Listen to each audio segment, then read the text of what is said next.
All right, President Trump is reacting strongly to one nuclear threat and saying little about another. The president says Iran is, quote, playing with fire for stockpiling uranium beyond the limits of the nuclear deal signed in 2015. But North Korea is still producing material for nuclear weapons, despite U.S. efforts, including Sunday's meeting between Mr. Trump and Kim Jong Un. Chip Reid is at the White House. Chip, how is the White House handling these threats? Well, President Trump's advisors are reportedly split over how to proceed with North Korean leader Kim Jong Un as they prepare to return to the negotiating table. Some advisors apparently are considering making concessions. As for Iran, the White House is vowing maximum pressure until Tehran reverses course.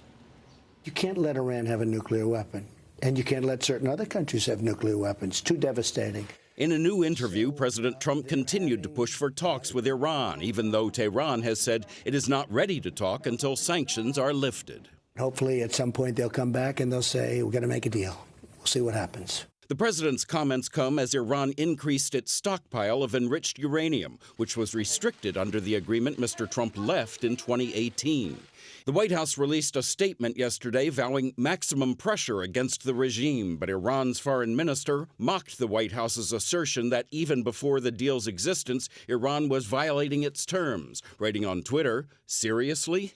My friend. Amid rising tensions with Tehran, the U.S. faces another nuclear threat in North Korea. He pats the guy on the back and gets nothing in return. Democrats continued to slam the president's foreign policy approach, but retired Admiral Sandy Winnefeld says the president is in a better position with North Korea now than when talks broke down earlier this year. He has everything to gain if he can get a deal across the table with Kim Jong Un that actually works and denuclearizes North Korea. As for Iran, Winnefeld says their actions put them on a path to having enough uranium to get their first nuclear weapon, but that would take at least another year. I think the difference between Iran and North Korea is a matter of personality of the two regimes. Kim Jong Un sees an opportunity to bond with the president and potentially use him, and the Iranians are not so willing to compromise.